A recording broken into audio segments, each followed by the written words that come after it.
પ્રકરણ 10 મહાત્માના માર્ગ પર 2 સવિનય કાનૂન ભંગ.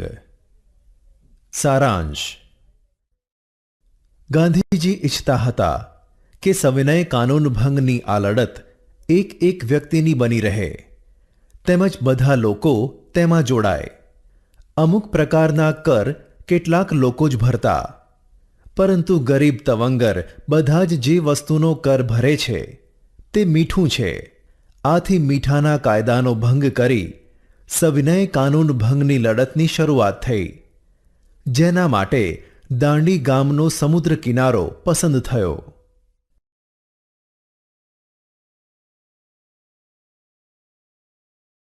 સૈદ્ધાંતિક સમજ. સવિનય કાનૂન ભંગ ચળવળ 1930.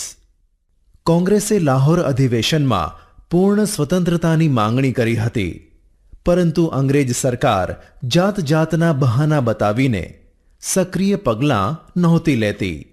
આથી અમદાવાદમાં મળેલી કોંગ્રેસની કારોબારી સમિતિએ પૂર્ણ સ્વરાજ્યની પ્રાપ્તિ માટે સવિનય કાનૂન ભંગની ચળવળ શરૂ કરવાનો અધિકાર ગાંધીજીને આપ્યો, જેમાં સરકારના કાયદાનો વિનયપૂર્વક ભંગ કરવાનો હતો.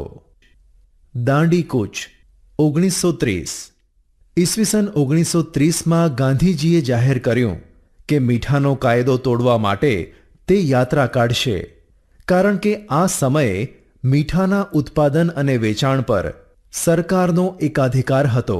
ઉપરાંત મહાત્મા ગાંધીજી અને બધા રાષ્ટ્રવાદીઓનું માનવું હતું કે મીઠા પર વેરો લેવો એ પાપ છે, કારણ કે તે આપણા ભોજનનો જરૂરી ભાગ છે.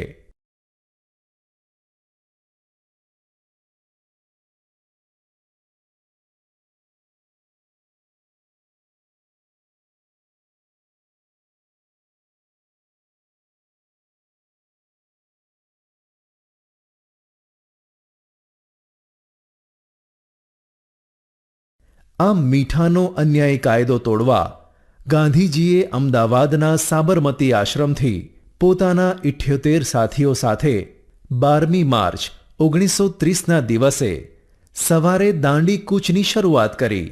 કૂચના માર્ગ પરના ગામોમાં સભાઓ યોજી તેઓ લોકોને મીઠાના કાયદાનો સવિનય ભંગ સમજાવતા અને સ્વરાજ્ય લડત અને સત્યાગ્રહનું મહત્વ સમજાવતા. 5 એપ્રિલ 1930ના દિવસે તેઓ દાંડી પહોંચ્યા અને બીજા દિવસે સવારે 6 એપ્રિલના રોજ દરિયા કિનારે વિખરાયેલું મીઠું એકઠું કરી મુઠ્ઠી મીઠું લઈ કાયદાનો ભંગ કરી ભેદી અવાજે કહ્યું કે મેને નમક કા કાનૂન તોડ દિયા. તેમણે ત્યાં ઉપસ્થિત જનતાને સંબોધતા કહ્યું કે હું બ્રિટિશ સામ્રાજ્યરૂપી ઇમારતના પાયામાં આ પ્રસંગથી લૂણો લગાડું છું.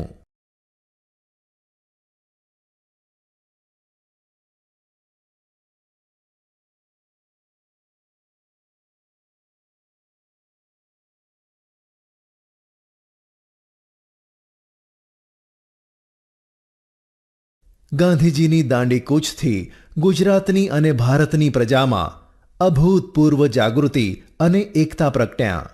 આ આંદોલનમાં ખેડૂતો, આદિવાસીઓ અને સ્ત્રીઓએ મોટી સંખ્યામાં ભાગ લીધો. ધરાસણા ગામમાં સત્યાગ્રહ કરવાની ગાંધીજીએ જાહેરાત કરી, પરંતુ ગાંધીજી અને અબ્બાસ તૈયબજીની ધરપકડ થવાથી ધરાસણા સત્યાગ્રહની આગેવાની સરોજિની નાયડુએ લીધી.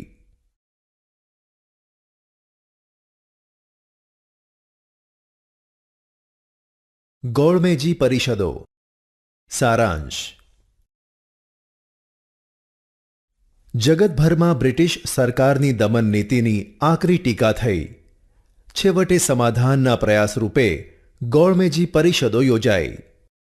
આ વખતે દેશના આગેવાનો જેલમાં હતા.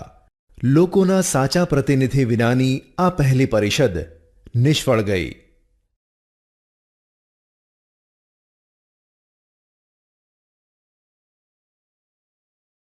સૈદ્ધાંતિક સમજ.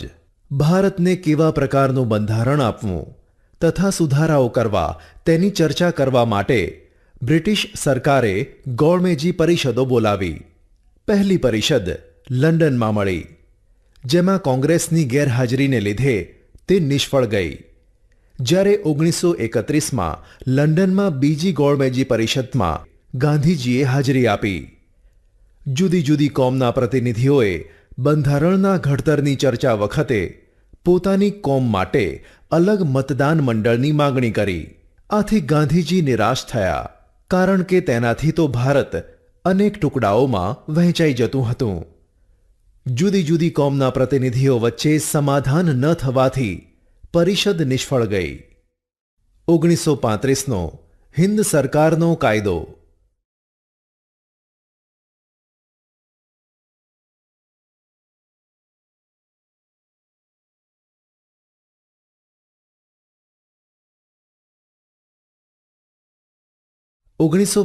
ના હિન્દ સરકારના કાયદા દ્વારા હિન્દમાં બંધારણીય સુધારાઓનો બીજો તબક્કો શરૂ થયો, જે અપેક્ષાઓ કરતાં ઘણો જ ઓછો હતો. ડૉક્ટર રાજેન્દ્ર પ્રસાદના મતે 1935ના કહેવાતા સમવાયતંત્રના ધારામાં સાચું પ્રાંતિક સ્વરાજ્ય પ્રજાને કે પ્રધાનોને નહીં, પરંતુ ગવર્નરોને આપ્યું હતું. ગાંધીજીએ સૂચવ્યું કે 1935ના બંધારણ પ્રમાણે આપેલી ખાસ સત્તાઓ અને હક ગવર્નરો વાપરે નહીં અને પ્રધાનમંડળની સલાહ મુજબ વર્તવાની તેઓ બાંહેધરી આપે તો કોંગ્રેસ પ્રધાનમંડળની રચના કરશે.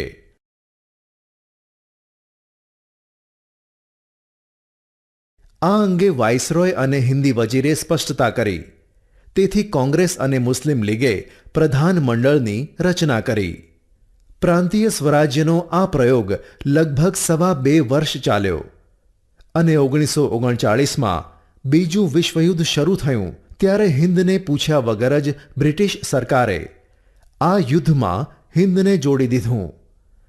પરિણામે તેના વિરોધમાં પ્રધાનમંડળોએ રાજીનામા આપ્યા. પાકિસ્તાનની માંગણી અને ક્રિપ્સ મિશન.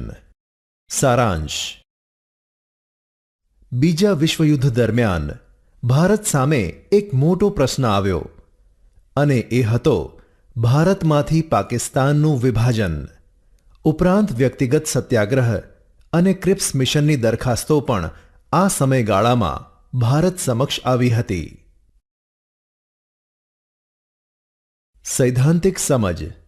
પાકિસ્તાનની માંગણી. 1940. મોહમ્મદ ઇકબાલ અને ચૌધરી રહેમત અલી જેવા મુસ્લિમ નેતાઓ પ્રચાર કરતા હતા કે હિન્દુઓ અને મુસ્લિમો બે અલગ પ્રકારની રાષ્ટ્રીયતા ધરાવે છે, માટે તેઓને બે અલગ રાજ્યોમાં વહેંચવામાં આવે.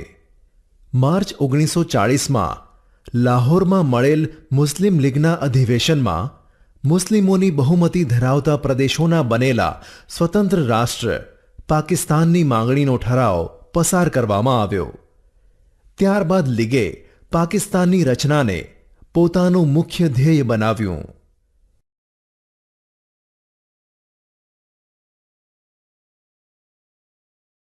વ્યક્તિગત સત્યાગ્રહ.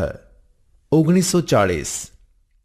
બીજું વિશ્વયુદ્ધ શરૂ થતાં પરિસ્થિતિ બદલતા દેશના નેતાઓ વિચારતા હતા કે ગુલામીની જંજીરોમાં જકડનાર અંગ્રેજોને સહકાર આપવો કે અંગ્રેજો સામે લડત આપી સરમુખત્યારોને પરોક્ષ રીતે લાભ કરવો. ધર્મ સંકટમાં ગાંધીજીએ દેશના ગૌરવને શોભે એવો અનોખો માર્ગ શોધ્યો અને વાણી સ્વાતંત્ર્ય માટે વ્યક્તિગત સત્યાગ્રહ શરૂ કર્યો. વ્યક્તિગત સત્યાગ્રહી તરીકે ગાંધીજીએ વિનોબા ભાવેની પસંદગી કરી. 1940ના રોજ વર્ધા નજીક પવનાર ગામે વિનોબાએ યુદ્ધ વિરોધી ભાષણ આપીને સત્યાગ્રહની શરૂઆત કરી. જ્યારે 5મા દિવસે સરકાર દ્વારા તેમની ધરપકડ કરીને તેમને 3 માસની સજા કરવામાં આવી.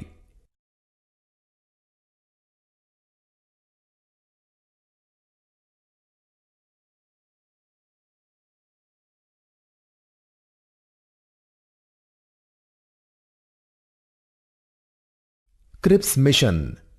1942. હિન્દને મનાવી લેવા બ્રિટનના વડાપ્રધાન ચર્ચિલે સર સ્ટેફર્ડ ક્રિપ્સને નવી દરખાસ્તો સાથે હિન્દ મોકલવામાં આવ્યા હતા. તેમજ મિશનની ભલામણોમાં હિન્દને વહેલું સ્વશાસન આપવાની અને નવા હિન્દી સંઘની રચના કરવાની હતી.